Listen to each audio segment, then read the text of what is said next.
बचपन में सर्कस देखने की चाहत थी और जवानी तक सर्कस खत्म होने का नाम ही नहीं ले रहा।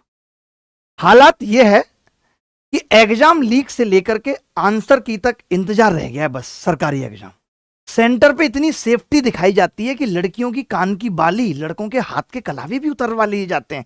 इससे आपको लगता है एग्जाम बहुत अच्छे से हो रहा है।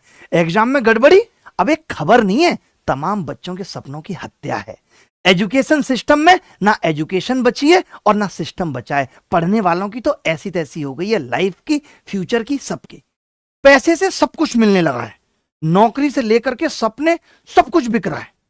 एक एग्जाम का सफर कई सालों का सौदा है। बहुत सोच समझकर बच्चा किताबें उठाता है और दिल से लगाता है, दुनियादारी छोड़कर। बच्चा दिन रात झोंक कर पढ़ाई करता है। बाप का मेहनत का पैसा लगता है इस उम्मीद में कि बेटा सरकारी अफसर बन जाएगा। लेकिन होता क्या है, बच्चा पहले पढ़ाई करता है, फिर स्कैम का पता लगाया जाता है। उसके बाद लोग कहते हैं कि भैया आप सबूत दो। उसके बाद भी कोई सुनवाई नहीं होती और अन्याय के लिए लड़ने के लिए सड़क पे उतर जाओ तो लाठी खाओ। और इतना सब होने में एक मेहनती बच्चे की उम्र और समय सब कुछ बीतता जाता है। मगर जिम्मेदार लोगों का क्या, चेयरमैन साहब का क्या, कोई जवाब तो आना नहीं है। कमीशन भी चुप, सरकारें भी चुप, मीडिया को कोई मतलब ही नहीं है धक्का मुक्की दिखाने के अलावा। बस तैयारी करना इस देश के युवाओं का जिंदगी का हिस्सा बन गया है। करते रहो, साल भर करते रहो। और कई बार ऐसे मोड पे खुद पे डाउट होने लगता है, यार 153 कट ऑफ जा रही है, मैं 140 150 पे अटकाऊं, क्या मैं अगले साल भी सिलेक्शन ले पाऊंगा? बहुत सारे सवाल मेरे दिमाग में हैं। मन में अथाह दुख भी है। सच के लिए लड़ना, झूठ के खिलाफ लड़ना मुश्किल हमेशा से होती है, मगर जीत भी होती है आखिरी में। ये बात याद रखना। मैंने आपको कही थी एक बात शुरुआत में, जब पहले दिन यूट्यूब शुरू किया था, कि कौन कहता है कि उसका पता ही नहीं, ढूंढने की हद तक कोई गया ही नहीं। जब हम ढूंढने पे निकले तो एसएससी की एक से एक बड़ी बड़ी कमियां आप सबके सामने आज देखेंगी। आपकी आंखें खुली की खुली रह जाएंगी।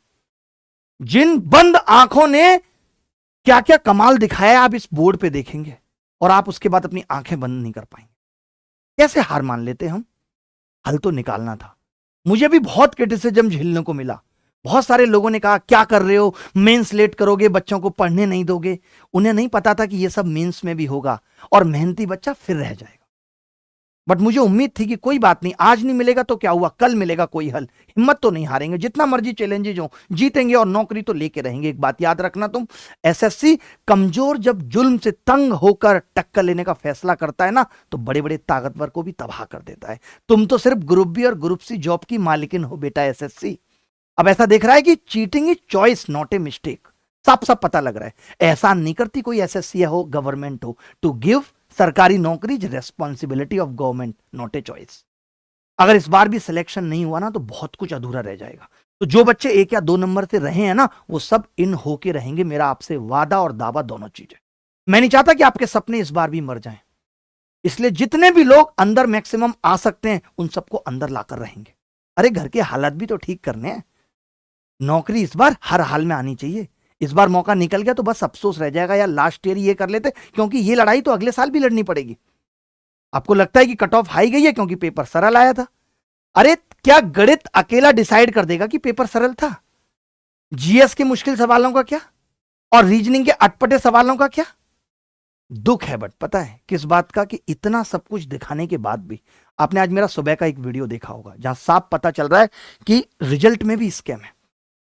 मैक्सिमम टीचर दिल से सपोर्ट नहीं कर सकते। क्या टीचर सब वीडियो बनाकर कोर्स और किताब के लिए यूट्यूब पे नहीं आते? आते हैं ना। तब इसके लिए वीडियो क्यों नहीं बना पाए, वो भी हाइप बनाकर? यहां भी तो ये कहा जा सकता था कि एसएससी के इतिहास में सबसे बड़ा स्कैम हुआ है। लेकिन स्टूडेंट के हक में बोलने के लिए कौन आएगा अगर हम नहीं आएंगे तो? टीचर्स क्या बच्चों की जिंदगी से सिर्फ व्यवसाय करने के लिए? आपको दिखाता हूं क्या हुआ है। जब हमने पहले दिन रिजल्ट की एक सीक्वेंस दिखाई तो लोगों ने कहा, हमने कहा कि एक ही सेंटर से इतने सारे बच्चे कैसे सेलेक्ट हो सकते हैं? तो सबका आया कि ये तो वीएच है, इन्हें स्कैमर मत बोलो क्योंकि इन्हें बुरा लग जाएगा। आपको पता है कि इन्होंने बंद आंखों से 163 स्कोर किया है। इन्होंने बंद आंखों से 156 स्कोर किया है। आज मुझे एक शिक्षक की एक बात याद आती है। वो कहते थे कि आंख बंद करके 120 लाए जा सकते हैं। मैं कहता हूं वो गलत थे। आंख बंद करके लोग यहां 163 और 156 लाए हैं। आपको हैरानी होगी जानकर। क्या ये स्कैम नहीं है? अब भी आप नहीं मानेंगे ये स्कैम है? हम लोगों ने खूब चिल्लाया एसएससी मार्क्स पब्लिक कर, एसएससी मार्क्स पब्लिक कर। वो बोली हम नहीं करेंगे। हमने बोला बेटा तुम्हारा सिस्टम तो अभी कुछ नहीं है, जब हमारा सिस्टम तुम्हारे सिस्टम को पार देगा ना तो तुम्हें पब्लिक करने की जरूरत नहीं पड़ेगी, पब्लिक हम कर देंगे। मुझसे पूछो आज, आप कमेंट में रोल नंबर डालो किसके मार्क्स चाहिए, मैं अभी रॉ मार्क्स तुम्हारे मुंह पे फेंक के मारूंगा। नहीं चाहिए एसएससी अब तुमसे हमें पब्लिक मार्क्स, हमने खुद कर लिए पब्लिक, तुम बहुत बच्ची हो। एक्चुअली होता क्या था, इससे पिछले साल तक कभी एसएससी डेट ऑफ बर्थ नहीं डालती थी लिस्ट में। इस बार बेचारी एसएससी से गलती हो गई, उसने डेट ऑफ बर्थ डाल दी। वहां से हमने ये पता लगा लिया कि कितने सारे ऐसे लोग हैं जो उम्र की सीमा से बाहर हो गए लेकिन उनको इन्होंने लिस्ट में जगह दी हुई है।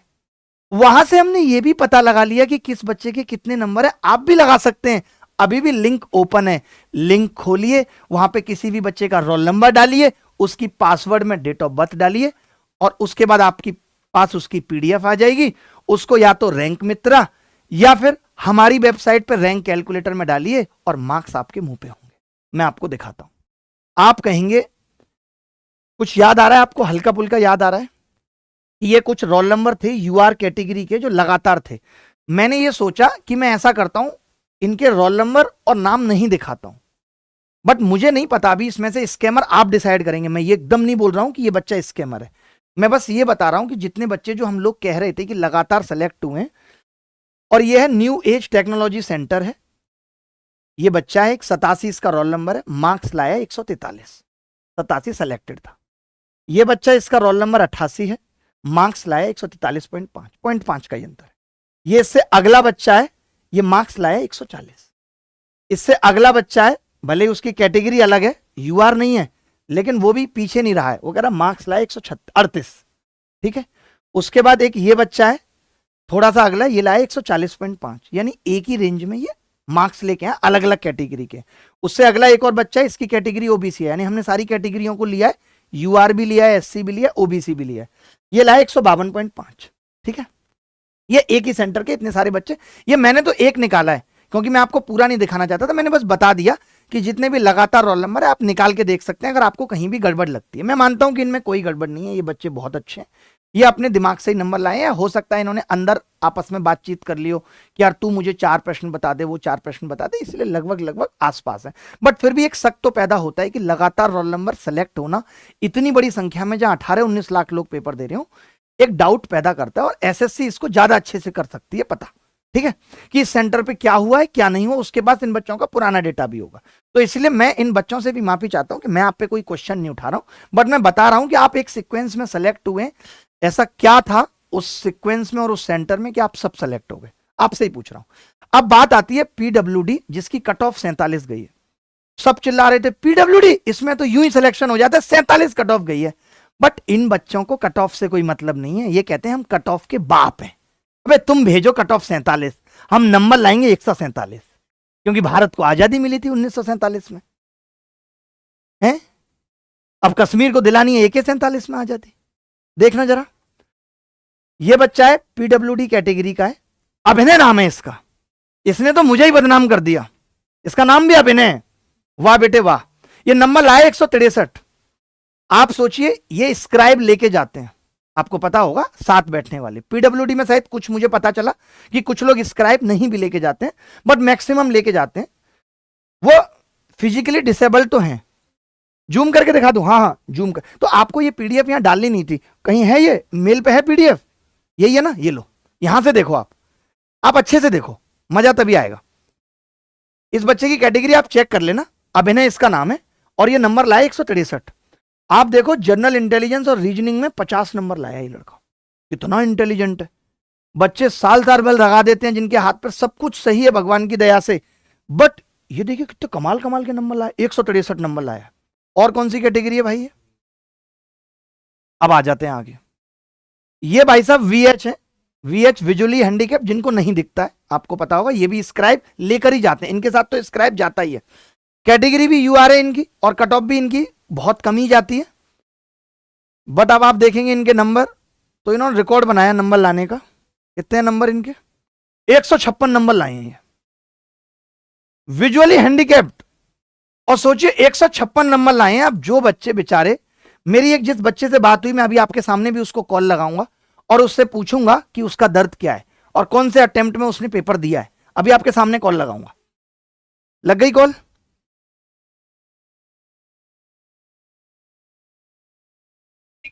विजुअली हैंडीकैप्ड बोल रहा हूं। हाँ भाई, मैं अभिनय बोल रहा हूं। मैं ये कह रहा हूं कि ये विजुअली हैंडीकैप्ड। हाँ, आप मुझे थोड़ा अपने बारे में भी बताओ, आपके कितने नंबर आए, कौन सा अटेम्प्ट था, और आपका इस विजुअली हैंडीकैप्ड के 156 और 163 नंबर पे क्या कहना है? सर मेरा नाम सर शिवम पटेल है सर। मेरे 151 रॉ मार्क है सर। फर्स्ट अटेम्प्ट है मेरा। गजब गजब भाई। और सर जो सर आपने वो पीडीएफ उस दिन लगाया था सर, तो उसको मैंने भी ऐसे ही करके जैसा आपने बताया, तो पहले मैंने भी उसी तरह करके उनकी मार्क निकाले और उनका वो स्कोर कार्ड डाउनलोड किया। तो सर मैंने देखा कि ये तो अंधे हैं और मेरे पास तो दोनों आंखें होते, फिर भी मैं इतने नंबर नहीं ला पाया। और मेरा एक दोस्त है सर, वो भी दोनों आंख उसकी सही है, बल्कि मेरे तो चश्मा लगता है, उसके चश्मा भी नहीं लगता। अभय नाम है उसका, उसके भी सर नहीं आए इतने नंबर। तो आपको शिकायत है, आप ये मानते हो ना कि ये गलत आए हैं? जी सर, नहीं है मुझसे नंबर कैसे लगता है? वही वही, लेकिन जो इनके साथ स्क्राइब जा रहा है वो सही जा रहा है, यानी ये सब उस स्क्राइब की वजह से इनके इतने नंबर आ रहे हैं। आप सोचो, ये बच्चे तो जनरल को भी फेल कर रहे हैं। कल को मेरा मुद्दा यही है, मैं बात करूंगा आपसे, मेरा मुद्दा यही है कि अगर ये बच्चे डीवी के टाइम पे सर्टिफिकेट नहीं देते, पांडे जी सुन लो ध्यान से, अगर ये बच्चे डीवी के टाइम पे सर्टिफिकेट नहीं देते तो ये तो जनरल के हिसाब से सिलेक्टेड है। तो ये तो जनरल के हिसाब से सिलेक्टेड है। और ऐसा एक बच्चा नहीं है। आप और देखो, जो ये वीएच लगातार सिलेक्टेड हमने दिखाए थे ना, उसी में से ये लोग हैं। देखिए जरा, ये देखिए, ये भी वीएच है। इनका स्कोर देखिए आप, रिकॉर्ड बना दिया भाई इन लोगों ने स्कोर लाने का, 148.5। ये रॉ मार्क्स है, मैं आपको बताना चाहता हूं। ये नॉर्मलाइज होके हो सकता है कि ये वो वाली शिफ्ट हो जिसमें 180 हो गए हो। कौन सी शिफ्ट है ये? अब आप समझ लो शिफ्ट कौन सी है, जरा देखना। 26-9 वाली शिफ्ट, जिसमें इसमें भी नंबर खूब खूब बड़े थे बच्चों के। कुछ शिफ्ट में तो 20-20 भी बढ़े हैं ना। ये वो बच्चे हैं जो वीएच हैं, जिनके लिए हम लोगों का भी बहुत इमोशन और सिंपैथी उनके साथ है। बट अगर आप गलत करेंगे तो हम आपको सिंपैथी देते रहे? बताओ, आप गलत तो गलत है ना। आप अब एसएससी इस चीज पे कोई कंट्रोल नहीं रख रही। आज मैं आपको कुछ और बातें भी बताता हूं। डीवी में इतना फ्रॉड हो रहा है जिसकी कोई सीमा नहीं है। डीवी में, इन बच्चों का डीवी में कुछ नहीं होगा, इतना फ्रॉड डीवी में हो रहा है। लेकिन क्या लगता है हम इन्हें डीवी तक पहुंचने देंगे? बिल्कुल नहीं पहुंचने देंगे। आज ऐसे ऐसे स्कैम हो रहे हैं कि अगर मेरे जैसा एक बंदा एमटीएस, सीजीएल और सीएचएसएल तीनों में सिलेक्टेड है और वो सीजीएल की नौकरी करता है, तो बाकी सीएचएसएल की और एमटीएस की बोलियां लगती हैं कि इस नाम का, मान लो मेरा नाम सुशील है, सुशील नाम के कोई भी 2 बंदे ले आओ, कुछ भी ले आओ, उनमें एक चला जाएगा एमटीएस में और एक चला जाएगा सीएचएसएल में उस रिजल्ट पे। ये इस लेवल का करप्शन हो रहा है। तभी तो पढ़ने वाले बच्चे रो रहे हैं, तभी तो उनको नौकरियां नहीं मिल रही। 5-5 साल तैयारी किए हो जाती हैं, ऐसे ही थोड़ी है। और हम इस सिस्टम को झेलते रहे, बर्दाश्त करते रहे। अगर सारे बच्चे और सारे शिक्षक मिलके, जिनको यूट्यूब पे बच्चों ने इतना प्यार दिया है, अगर एक बार इस लड़ाई को ठीक तरीके से लड़ लिया जाए, तो ये समझ लो हम लोग 4-5 साल के लिए फ्री हो जाएंगे। पढ़ने वाला बच्चा एग्जाम में बैठेगा, एग्जाम निकाल के तुरंत, ऐसे समझ लो एक मशीन आ जाएगी राहुल गांधी वाली, इधर से बच्चा फेंका, उधर से सरकारी अफसर बन के निकल रहा है। अगर ये करप्शन खत्म हो गया तो आप देखो, विजुअली हैंडीकैप्ड का एक रिकॉर्ड नहीं है। अब आपको मैंने बता दिया, अब तो आप ढूंढो स्कैम। मैंने आपको काम पे लगा दिया कि आप स्कैम ढूंढो। ये भाई साहब है, इनका क्या है, ये भी विजुअली हैंडीकैप्ड है। आरके डिजिटल कंप्यूटर सेंटर है जो मुझे सबसे ज्यादा लगता है कि इसने सबसे ज्यादा फ्रॉड किया। आरके डिजिटल कंप्यूटर सेंटर, आप इसके नंबर देखिए भाई साहब, 149.5। रीजनिंग में तो 50। रीजनिंग का तो इतना बुरा हाल है, बीएच ला 50, बीएच 50। क्यों पढ़ेगा भाई कोई बच्चा? क्यों कोई बच्चा गणित पढ़े, क्यों कोई बच्चा रीजनिंग पढ़े, काहे को पढ़े? आज से किसी को जरूरत नहीं है कोई रीजनिंग का कोर्स लेने की। सोचे जब एक विजुअली हैंडीकैप्ड 50 नंबर लाता है तो आपको लानत है कि आप नहीं ला पा रहे, आपको वहां भी कोर्स की जरूरत पड़ रही है। मैं तो कह रहा हूं इन्हीं से ट्यूशन लगा लो, इन्हीं से पढ़ो। देखो आप, ये बच्चा भी बीएच 145.5। हम कह रहे थे ना इनके लिए कि इन्हें स्कैमर मत बोलो मेरे भाई, इन्हें बुरा लग जाएगा। क्योंकि ये स्कैमर नहीं है, बड़े लेवल के लोग हैं। ये एक बंदा अपने साथ रखते हैं, फिर हम ज्यादा टेंशन नहीं लेते। हम तो स्टेनोग्राफर रखे हैं एक, जैसे जज साहब रखते हैं स्टेनोग्राफर, वैसे ये रखे हैं। ये तो बस बैठे रहते हैं। इन्होंने 40,000 रुपए दे रखे हैं, बंदा पेपर सॉल्व करेगा अपने आप। अब ये देखिए, ये VH का बच्चा है 137.5, ये देखिए ये VH का बच्चा है 131। मुझे तो लग रहा है इन्होंने, और ये रॉ मार्क्स दिखा रहा हूं मैं आपको, ये रॉ मार्क्स हैं। इन्होंने कमाल कर दिया भाई, मजा काट दिया इन लोगों ने, तो जिसको कहते हैं धुआं उड़ा दिया इन्होंने। वही आपको मार्क्स कैसे चेक करने, किसी भी बच्चे की डेट ऑफ बर्थ आपके पास है, आपको लगता है कि इस लाइन में बहुत सारे लोग सेलेक्ट है, कुछ आप निकाल सकते हो पॉइंट जो मैं नहीं देख पाया। तो मेरी अब फिर से गुजारिश है, सब टीचरों से गुजारिश है, सब इतने प्यारे प्यारे लोग हैं, आप लोग इतना बढ़िया पढ़ाते हैं यार, आग लगाते हैं, यूट्यूब पे छाए हुए हैं आप सारे, और उसके बावजूद आप सोचिए कि आप बच्चों के लिए एक वीडियो नहीं बना सकते। हंगामा कटेगा तभी तो मीडिया की भी आंखें खुलेंगी कि देखो ये कितने लेवल का करप्शन हो रहा है। मैंने कितना कुछ दिखा दिया। क्या मैं नहीं पढ़ा रहा हूं? सुबह 9:30 बजे मैंने क्लास ली अभिनव मैथ्स प्रो पे, 12 बजे मैंने क्लास ली, 4 बजे मैंने क्लास ली, उसके बाद बीच के टाइम में ये सब भी करना, बच्चों से बात करना, मेल चेक करना। मैं नहीं कर रहा हूं। थोड़े दिन अगर ऐसी मेहनत हो जाएगी तो क्या ही चला जाएगा। मान लेते हैं कि 15 दिन तक हम लोग कोई कोर्स नहीं लाएंगे, 15 दिनों तक अपनी प्लानिंग को पोस्टपोन कर लेंगे। क्या हम लोगों के पास इतना नहीं है कि हम लोग 15 दिन अफोर्ड कर पाए बच्चों के लिए? लड़ाई तो लड़नी पड़ेगी, बिना लड़ाई के कुछ होगा नहीं दोस्तों। मैं बस आपसे एक बात और कहना चाहता हूं कि जैसे हमने पलाश को पिटिशनर बनाया है, पलाश भाई को, उनके यूट्यूब चैनल का लिंक भी दे दो, वो और अच्छे से समझाएंगे। मैंने उनको भी कह दिया आप भी यूट्यूब चैनल लिंक बना के बताओ बच्चों को कि आपके साथ क्या हुआ और आपने क्या करने जा रहे हो, क्योंकि उन्हें अपडेट भी देनी होगी बच्चों को। तो मैं ये कह रहा हूं, एक नंबर में यहां पे लिख रहा हूं सिर्फ इसलिए कि अगर कोई और बच्चा भी पिटिशनर बन जाएगा उस टाइप का जो कि पलाश जैसा है, कि उसका नाम, वो किसी भी पोस्ट के लिए एलिजिबल नहीं है और फिर भी उसका नाम टियर 2 की लिस्ट 3 में है कि वो टियर 2 दे सकता है, तो मैं चाहता हूं ऐसे और भी बच्चे अगर आएंगे तो हमारी पिटीशन का वजन भी थोड़ा भारी होगा। कोशिश करूंगा मैं कि आज रात तक पिटीशन फाइनल हो जाएगी तो कल हम पिटीशन लगा देंगे, ठीक है। अच्छा, आप कई बच्चों का डाउट है कि कोर्ट में कोई भी केस चाहता है तो बहुत लंबा खिंच जाता है, मैं मानता हूं, बट यहां पे प्राइमा फेसी इतनी दिक्कतें और गड़बड़ें नजर आ रही हैं कि बहुत वक्त लगेगा नहीं। मैं कहता हूं कि मान लेते हैं एसएससी ने स्कैम नहीं माना, लेकिन जो रिजल्ट में झोल है उसको तो एसएससी मानेगी, बल्कि एसएससी को तो शर्म करके अब तक अपडेट कर देना चाहिए था, स्पेशल थैंक्स टू अभिनय शर्मा लिख के कि हमें पता चल गया हमने क्या गड़बड़ की है और हम उस गड़बड़ को सुधार के कल तक वापस रिजल्ट दे देंगे। मैं ये मान के चल रहा हूं कि जैसे कुछ लोगों से मेरे को डेटा पता चला कि 382 बच्चे हैं यूआर के जो ऐसे लग रहे हैं, जिसमें से मान लेते हैं कुछ होंगे जिनका कोई कोटा होगा रिजर्वेशन का, बाकी का नहीं होगा, लेकिन ये जनरल कैटेगरी के लोग हैं भाई। अगर मैं बाकी कैटेगरी को मिला के ये भी मान लूं कि 2500-3000 बच्चे ऐसे निकले हैं, मान लो कि 2000 बच्चे भी अगर बाहर निकलेंगे, कुछ लोगों का ये कहना है कि इससे कट ऑफ पे ज्यादा फर्क नहीं पड़ेगा। मैं तो कह रहा हूं कट ऑफ पे बिल्कुल फर्क नहीं पड़ेगा, लेकिन अगर 2000 बच्चा बाहर जाएगा तो 2000 बच्चा अंदर तो आएगा ना। अब कैसी बच्चों जैसी बातें करते हैं कट ऑफ पे फर्क नहीं पड़ेगा। मत पढ़ने दीजिए ना कट ऑफ पे फर्क, मुझे नहीं डालना, मुझे अचार डालना है कट ऑफ का। मैं तो ये कह रहा हूं अगर 2000 बच्चे ऐसे बाहर निकलेंगे, एक पलाश भी अगर बाहर निकलेगा जो गलती से सेलेक्ट हुआ है, तो एक बच्चा तो अंदर आएगा ना, उसके सपनों के द्वार तो खुलेंगे ना। आप इस चीज पे फोकस नहीं कर रहे। जब मालूम चल रहा है साफ साफ कि ऐसा हुआ है, और जज को भी अगर हम ये दिखाएंगे कि प्राइमा फेसी ये चीज गलत है, लेकिन यहां पे एक चीज हमें करनी होगी, हम हल्के से नहीं जा सकते। हमारी डिमांड्स बहुत ज्यादा होनी चाहिए, सारी डिमांड्स होनी चाहिए, जितनी भी डिमांड्स हमें लगती हैं कि हम कर सकते हैं वो हम सब करेंगे। 12-13 हमारी प्रेयर्स होंगी, देखेंगे कि कितनी पहले दिन या दूसरे दिन मान ली जाती है। बट मेरा जो अनुभव है जुडिशरी का वो ये है कि अगर हम लोग पूरी ताकत डालेंगे, सब टीचर भी सपोर्ट देंगे, तो हम पहली या मैक्सिमम दूसरी हियरिंग में रिजल्ट रिवाइज करा लेंगे और कुछ बच्चों को तो इन करा लेंगे, बाकी लड़ाई चलती रहेगी। उसके लिए बस ये है कि हम हाईकोर्ट के टॉप मोस्ट एडवोकेट को लेके जाएंगे।